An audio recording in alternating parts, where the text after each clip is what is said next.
Cracking the code. Work and rate in real life. Hello, dear learners.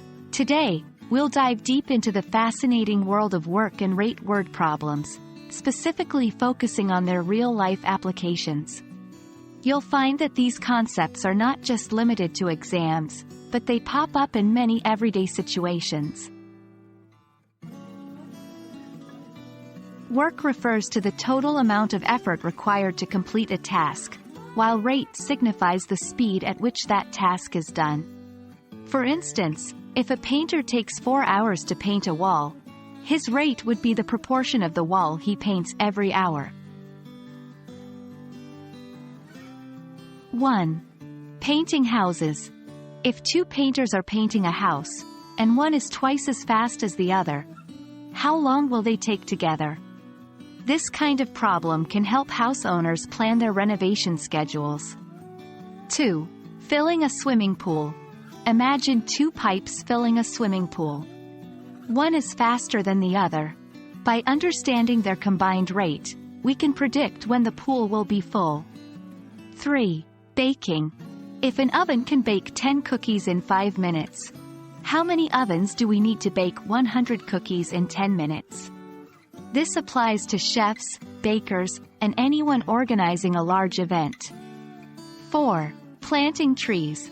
A gardener might need to know how many days it will take to plant a certain number of trees if he knows his daily rate. This helps in project planning and estimating costs. 1. Set up equations. Always start by writing down what you know in equation form. This makes complex problems more manageable. 2. Identify the unknown. Before diving into calculations, pinpoint what you're trying to find. Is it a combined rate? The time taken? Or something else? 3. Use units consistently. Always check if your rates are in the same units. For example, if one rate is in hours and another in minutes, convert them to be consistent.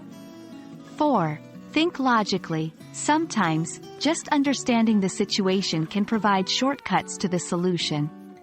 If 2 workers are equally efficient, they'll obviously complete a task in half the time if working together. We've just unraveled the intriguing applications of work and rate word problems in real-life scenarios. Whether you're painting a house, baking cookies, or planting trees, these principles come into play. We hope this video lights up your understanding and helps you see the world through the lens of math. Happy learning!